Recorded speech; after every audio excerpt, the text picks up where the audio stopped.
स्वागत है आप सभी का इस नए वीडियो में। तो आज की वीडियो में हम लोग अध्याय तीसरा, ठीक है, अध्याय तीसरा जो कि है द्रव्य विज्ञानी या सब्सटेंस, इसके बारे में देखेंगे।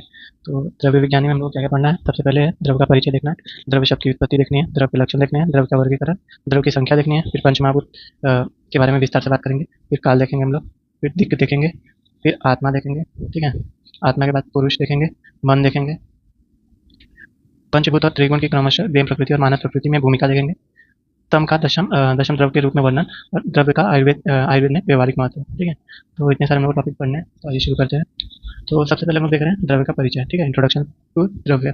तो सबसे पहला पॉइंट क्या है, वैशेषिक दर्शन ने भाव पदार्थों में द्रव्य को प्रथम स्थान दिया है, ठीक है। कौन सा स्थान दिया? प्रथम। गुण और कर्म दोनों ही द्रव्य में आश्रित रहते हैं, ठीक है। चरक संहिता ने षट पदार्थों में द्रव्य को चौथा स्थान दिया। कौन सा स्थान दिया? चौथा, ठीक है। नेक्स्ट टॉपिक क्या है आपका?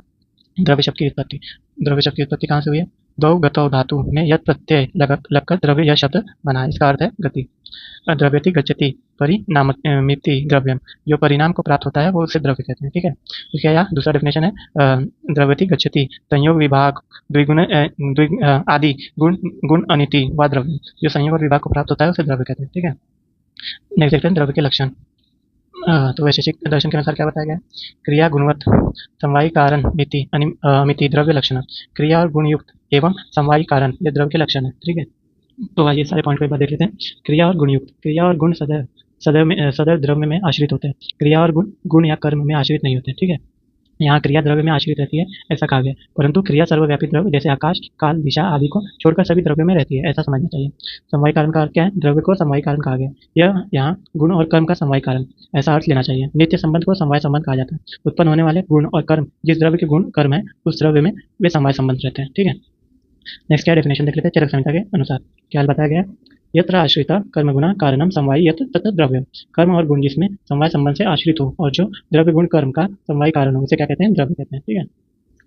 यत्र आश्रिता कर्म गुणा से यहाँ यह तात्पर्य है कि जिसमें कर्म और गुण समवेत हो, द्रव्य में गुण और कर्म समवाय संबंध से आश्रित रहते हैं, ठीक है। आगे क्या है? कारणम समवायी यत, जो समवायी कारण हो, द्रव्य गुण और कर्म का समवायी कारण द्रव्य में ही होता है। समवायी कारण के संयोग से कार्य उत्पन्न होता है, गुण और कर्म एक साथ कार्य को उत्पन्न नहीं कर सकते, अतः वे समवायी कारण है, ठीक है। सुश्रुत के हिसाब से इसका क्या डेफिनेशन है तो देख लेते हैं। द्रव्य लक्षणम तो क्रिया गुणवत्त समवायी कारणम इति, क्या है? जिसमें क्रिया और गुण रहते हैं और जो समवायी कारण है उसे क्या कहते हैं? द्रव्य कहते हैं, ठीक है। नेक्स्ट डेफिनेशन किसके आधार पे है? भाव प्रकाश के अनुसार। तो उन्होंने क्या बताया? रसादि, रस, गुण, वीर्य, विपाक और कर्म का जो आश्रय है उसे क्या कहते हैं? द्रव्य कहते हैं, ठीक है। मॉडर्न टर्म में देख लें तो क्या कहेंगे? द्रव्य इज आश्रय बेस फॉर गुण एंड कर्म एंड इज समवाय मटेरियल कॉज फॉर द्रव्य गुण एंड कर्म, ठीक है। अब नेक्स्ट टॉपिक देख लेते हैं द्रव्य के वर्गीकरण, ठीक है। तो द्रव्य के वर्गीकरण सर्वप्रथम कौन से? कारण और कार्य द्रव्य, ठीक है। कारण द्रव्य देख लेते हैं सबसे पहले क्या है? वे द्रव्य जिनमें कार्य द्रव्य की उत्पत्ति होती है, वे द्रव्य जिनसे कार्य द्रव्य की उत्पत्ति होती है उन्हें कारण द्रव्य कहते हैं। कारण द्रव्य नित्य होते हैं, कारण द्रव्य न होते हैं। कौन कौन से? पृथ्वी, जल, अग्नि, वायु, ये परमाणु, आकाश, काल, दिशा, आत्मा और मन, ठीक है। तो क्या है? पृथ्वी, जल, अग्नि, वायु के परमाणु, ठीक है, और आकाश, काल, दिशा, आत्मा और मन, ठीक है। क्या इसका श्लोक है? क आदि नयात्म मन कालो दिशश्च द्रव्य संग्रह, ठीक है। चरक सूत्र 1/48। नेक्स्ट कौन सा है द्रव्य आपका? कार्य द्रव्य, ठीक है। कार्य द्रव्य का क्या डेफिनेशन है? कारण द्रव्य से उत्पन्न होने वाले द्रव्य को कार्य द्रव्य कहा जाता है। कार्य द्रव्य अनित्य होते हैं, उदाहरण पृथ्वी, जल, अग्नि और वायु, महाभूत, घट, पट आदि, ठीक है। चेतन द्रव्य और अचेतन द्रव्य, इसको भी देख लेते हैं। तो इसका डेफिनेशन क्या है? कार्य द्रव्य चेतन और अचेतन भेद से दो प्रकार के होते हैं, ठीक है। तो कार्य द्रव्य क्या है? चेतन द्रव्य या अचेतन द्रव्य, ठीक है। स्वइंद्रिय चेतन द्रव्य, निरिंद्रिय चेतनम, ठीक है। तो यहाँ पे फ्लोचार्ट दिया हुआ है, इसको अच्छे देख लेते हैं। तो ये द्रव्य दो भागों में विभक्त हुआ है, कारण द्रव्य और कार्य द्रव्य। कारण, ठीक है। तो कारण द्रव्य कैसे नित्य है, कार्य द्रव्य कैसे अनित्य है, ठीक है।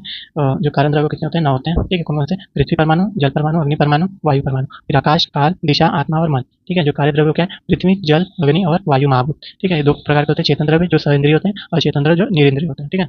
जो अचेतन द्रव्य दो प्रकार से विभक्त है, खनिज और कृत्रिम। वो जो खनिज है वो क्या है? धातु और अधातु होता है, ठीक है। जो चेतन द्रव्य है वो कौन से? दो प्रकार में विभक्त है, अंत चेतन द्रव्य और बाह्य चेतन द्रव्य, ठीक है। अंत चेतन द्रव्य कौन कौन से होते हैं? वनस्पति, वनस्पत्य, औषध और विरुद्ध। वनस्पति में वट, गुलर आदि आता है, वनस्पत्य में आम, अमरूद आदि आते हैं, औषध में गेहूं, जौ आदि आते हैं, ठीक है। विरुद्ध गुरुचि आदि। यह जो नेक्स्ट इसका भेद है वो क्या है?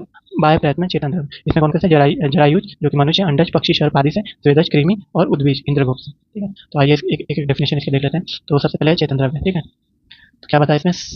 से इंद्रिय, इंद्रिय युक्त द्रव्य को चेतन द्रव्य कहते हैं, ठीक है। नेक्स्ट क्या है? अचेतन द्रव्य, निरिंद्रिय, ठीक है। इंद्रिय रहित द्रव्य को अचेतन द्रव्य कहते हैं। आत्मा की अनुपस्थिति में चेतना नष्ट होती है, ठीक है। थर्ड क्या? अंत चेतन और बाह्य अभ्यंतर चेतन द्रव्य। चेतन द्रव्य को दो उपवर्गों में विभक्त किया जाता है, अंत चेतन और बाह्य अभ्यंतर, ठीक है। अंत चेतन द्रव्य क्या है? इन्हें ज्ञान का अनुभव भीतरी स्तर पर होता है, परंतु वे व्यक्त करने की में असमर्थ होते हैं, ठीक है। अंतःचेतना की को प्रमाणित करने के लिए निम्नलिखित उदाहरण प्राप्त है। कौन-कौन से? मेघ की गर्जना से लवली में फल उत्पन्न होती है, जिससे उसकी श्रवण शक्ति का ज्ञान होता है। स्पर्श करने से लाजवंती सिकुड़ जाती है, जिससे उसके स्पर्श शक्ति का ज्ञान होता है, ठीक है। सूर्य की गति की दिशा में सूर्यमुखी घूमता है, ठीक है, जिससे उसके दर्शन शक्ति का ज्ञान होता है। रज सांवला स्त्री जब बकुल वृक्ष पर पानी का कुल्ला करती है, तब उसमें फूल आते हैं, उससे उसकी रस इंद्रियों का ज्ञान होता है। श्रृंगाल आदि की वसा में को बिजौरा नींबू के वृक्ष की जड़ में डालने से उसमें फल लगते हैं, इससे उसकी ज्ञान इंद्रिय का ज्ञान होता है, ठीक है। नेक्स्ट क्या आता है? अंतचेतन द्रव्यों के 4 प्रकार कौन कौन से हैं? वनस्पति, वानस्पत्य, औषध और विरुद्ध, ठीक है। इसको भी देख लेते हैं। इसमें पुष्प अपनी कर्णिकाओं से ढक जाते हैं, अतः वे दिखाई नहीं देते। उदाहरण कौन सा है? वट, गुलाब आदि। इसमें पुष्प और फल दोनों दिखाई देते हैं, उदाहरण आम, अमरूद आदि। औषध क्या है? यह फल के पकने पर नष्ट हो जाता है, जो कि है गेहूं, जौ आदि। इनकी लता या गुल्म होती है, जो कि है गुड़ची आदि, ठीक है। अब देख लेते हैं नेक्स्ट क्या है? बाह्य अभ्यंतर चेतन द्रव्य क्या बताया इसमें? इसमें चेतना बाह्य और अभ्यंतर दोनों रूप से दिखाई देती है।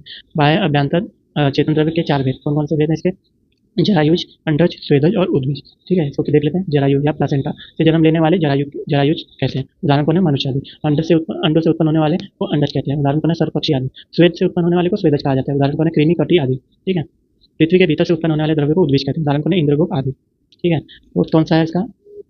खनिज और कृत्रिम द्रव्य क्या होता है? अंतर चेतन द्रव्य को 2 वर्गों में बांटा गया है, एक खनिज है, एक कृत्रिम है, ठीक है। खनिज क्या होता है और कृत्रिम क्या होता है, ये देख लेते हैं। पृथ्वी को खोदकर प्राप्त होने वाले द्रव्यों को खनिज कहते हैं, उदाहरण लौह, ताम्र आदि। मनुष्य द्वारा बनाए गए द्रव्यों को कृत्रिम कहते हैं, उदाहरण क्या? प्लास्टिक आदि, ठीक है। और नेक्स्ट क्या आपका? धातु और अधातु, इसको भी देख लेते हैं। खनिज द्रव्य के 2 भेद किए गए हैं, धातु और अधातु, ठीक है। अब नेक्स्ट जो पार्ट आ रहा है उसको देख लेते हैं। आयुर्वेदिक ग्रंथों में वर्णित द्रव्यों के अन्य भेद। तो आयुर्वेद में जो वर्णित द्रव्यों के भेद हैं उसको देख लेते हैं। सबसे पहले क्या है? योनि उत्पत्ति के भेद से द्रव्यों के प्रकार। तो उत्पत्ति के वैसे द्रव्य के प्रकार कौन कौन से हैं? योनि वैसे द्रव्य के प्रकार कौन कौन से? जांगम द्रव्य, औद्भिद द्रव्य और भौम्य द्रव्य। जांगम द्रव्य देख लेते हैं। जांगम प्राणियों से प्राप्त द्रव्य को जांगम द्रव्य कहते हैं। औद्भिद जो द्रव्य पृथ्वी से बाहर निकलते हैं, अर्थात वनस्पतिक द्रव्यों को औद्भिद द्रव्य कहते हैं, उदाहरण गेहूं, जौ आदि। भौम्य द्रव्य क्या है? पृथ्वी से प्राप्त होने वाले द्रव्य को भौम द्रव्य कहते हैं, उदाहरण लौह, पारद, गंधक आदि, ठीक है। नेक्स्ट क्या आपका है? प्रयोग भेद से द्रव्य के प्रकार। प्रयोग भेद से क्या होता है? औषध द्रव्य और आहार द्रव्य। औषध द्रव्य क्या होता है? इनका प्रयोग शरीर में शीत, उष्ण, स्निग्ध, रुक्ष आदि गुणों को उत्पन्न करता है। आहार द्रव्य क्या है? इनका प्रयोग शरीर से धातु का पोषण करता है, ठीक है। नेक्स्ट क्या आपका? दोष कर्म प्रभाव से द्रव्य के प्रकार कौन कौन से हैं? दोष कर्म प्रभाव से दोष प्रशमन, दोष धातु प्रदूषक और स्वास्थ्य कारक, ठीक है। इसको भी देख लेते हैं। दोष प्रशमन द्रव्य, धातु प्रदूषण द्रव्य और स्वास्थ्य कारक द्रव्य।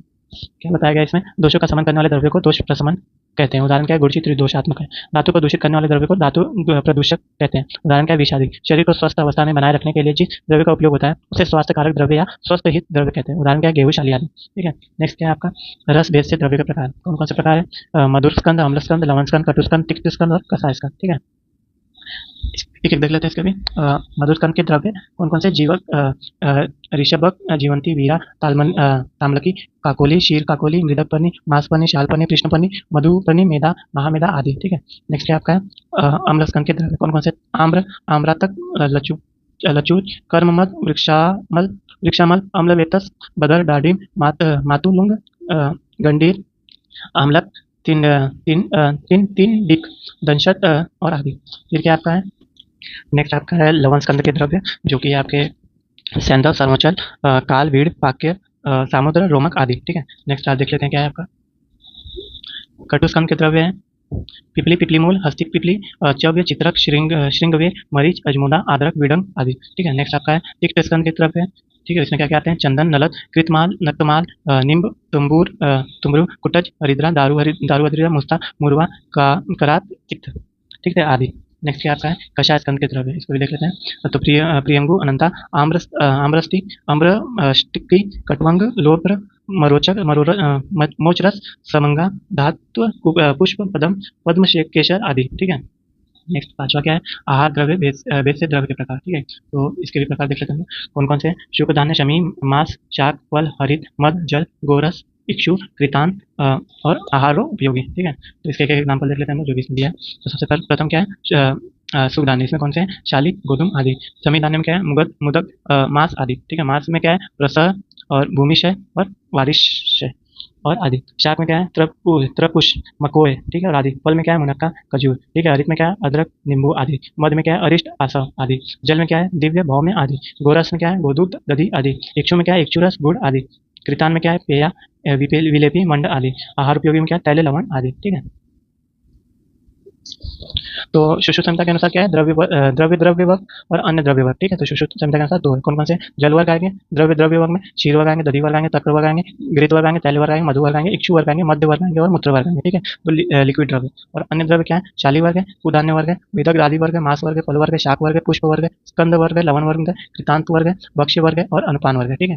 नेक्स्ट टॉपिक क्या आपका, द्रव्य की संख्या, यूनिफिकेशन ऑफ द्रव्य। तो इसको देख लेते हैं, पृथ्वी जल तेज वायु आकाश काल दिक आत्मा और मन, ये द्रव्य है, ठीक है। इनकी संख्या कितनी, 9 है, ठीक है। चरक संहिता के अनुसार देख लेते हैं, खादीनात्म मन कालो दिशश्च द्रव्य संग्रह, आकाश आदि 5 महाभूत, आत्मा मन काल और दिशा को द्रव्य या कारण द्रव्य कहा गया है, ठीक है। तो आज के इस वीडियो के लिए अभी बस इतना ही। नेक्स्ट वीडियो हम लोग जो पंचमहाभूत है, ठीक है।